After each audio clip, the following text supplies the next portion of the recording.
Welcome to தென்மொழிஸ் சமையலறை. இன்னைக்கு நம்ம பார்க்க போகிற ரெசிபி நேம் வந்து மசாலா பூரி. ஸோ பூரி வந்து கொஞ்சம் டிஃப்ரெண்ட்டாக குழந்தைங்களுக்கு பிடிச்ச மாதிரி கொஞ்சம் ஃப்ளேவர்டாக கொஞ்சம் மசாலா டைப்பில் இன்றைக்கி எப்படி செய்யலாங்கிறது தான் ஈஸியாக இன்றைக்கி நம்ம பார்க்க போகிறோம்.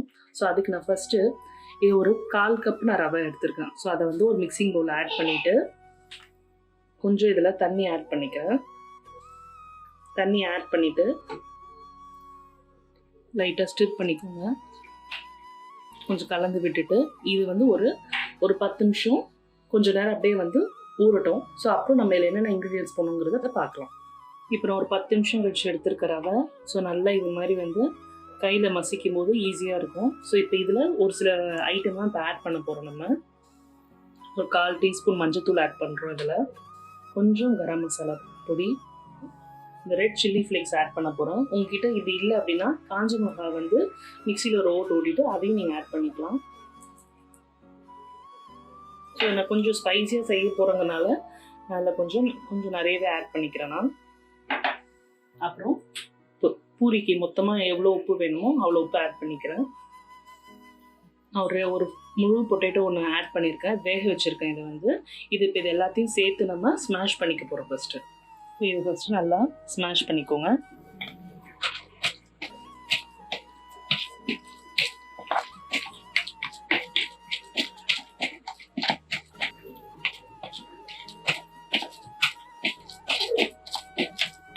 நல்லா ரவை உருளைக்கிழங்கு எல்லாமே பைண்ட் ஆகிற அளவுக்கு நல்லா இது மாதிரி ஸ்மாஷ் பண்ணிக்கோங்க. இப்போது நல்லா ஸ்மாஷ் பண்ணிட்டோம். இந்த ஸ்டேஜில் நான் ஒரு ஃபுல் கப் கோதுமை மாவு ஆட் பண்ண போகிறேன். இப்போது ஒரு டேபிள் ஸ்பூன் குக்கிங் ஆயில் இதில். அப்புறம் எப்படி நம்ம பூரி மாவு பிசைய போகிறோமோ அதே மாதிரி இந்த மாவை பூரி பதத்துக்கு பிசைஞ்சிக்க போகிறோம். இப்போ பார்த்தீங்கன்னா நல்லா ஒரு 5 to 10 minutes நீங்கள் நல்லா வந்து மாவு பிசைஞ்சிக்கோங்க. ஏன்னா நம்ம ரவை ஆட் பண்ணியிருக்கோம், உருளைக்கிழங்கு போட்டிருக்கோன்றதுனால எல்லாம் நல்லா மாவு நல்லா பிசைஞ்சிக்கணும். ஸோ கொஞ்சம் கொஞ்சமாக தண்ணி விட்டு நான் பிசைஞ்சிக்கிறேன்.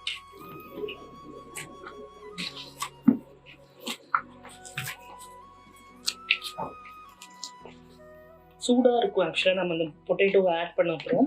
ஸோ அந்த சூடுலேயே வந்து நல்லா அந்த மாவு பிசைஞ்சிக்கோங்க. நல்லா பூரி வந்து நல்லா உப்பி வரும். இதில் நல்லா ரெடி பண்ணி வச்சுக்கோங்க மாவு.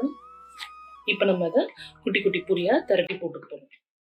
இப்போ நம்ம என்ன பண்ண போகிறோம், இது வந்து குட்டி குட்டி பூரியாக திரட்டி பொரிச்சு எடுத்துக்க போகிறோம். நான் இது வந்து முக்கியமாக குழந்தைங்களுக்காக செய்யறதுனால ஸோ ரொம்ப குட்டி குட்டி சைஸில் போட போகிறேன். ஸோ அதனால் இன்னும் சின்னதாக ஒரு திரட்டுறதை நான் எடுத்து வச்சுருக்கிறேன்.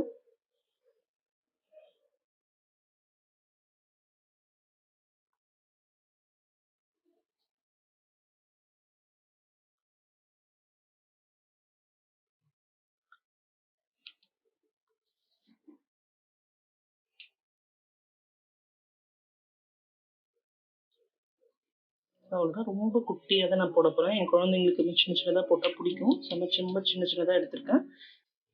ஸோ இந்த மாதிரி நம்ம எல்லாத்தையும் திரட்டி பொரிச்சு எடுத்துக்கலாம். இது மாதிரி நான் கொஞ்சம் சின்னதாகவும் கொஞ்சம் பெருசாகவும் திரட்டி வச்சுருக்கேன். அப்புறமா பொரிச்சு எடுத்துடலாம். ஸோ எண்ணெய் நல்லா காஞ்சிடுச்சு, எண்ணெய் ஊற்றி வச்சுருக்கேன், ஆட் பண்ணிக்கிறேன்.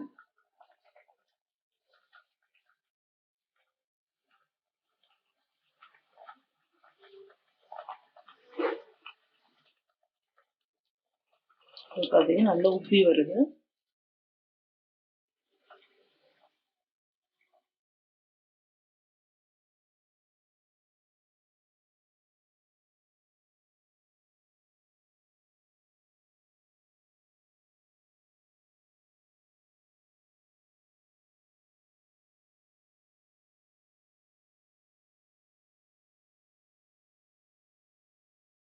இப்போ பார்த்தீங்கன்னா நல்லா சின்ன சின்ன பொரியாக நான் செஞ்சுருக்கேன்.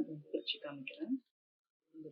நல்லா பஃபியாக சூப்பராக வந்திருக்கு. பூரி குட்டி குட்டி பொரியாக பண்ணியிருக்கேன் நான் என் குழந்தைங்களுக்காக. நீங்கள் இது இன்னும் கொஞ்சம் சைஸ் பெருசாக கூட நீங்கள் திரட்டி போட்டுக்கோங்க. இன்னும் ரொம்ப நல்லாயிருக்கும். அந்த மசாலா ஃப்ளேவரில் பூரி சாப்பிட்ட மாதிரி இருக்கும் நமக்கு ஃபீலு.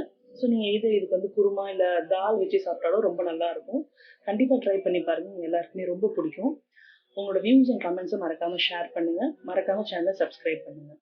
உங்களை நெக்ஸ்ட் வீடியோவில் மீட் பண்ணுறேன். Until then, signing off from தென்மொழி சமையலறை.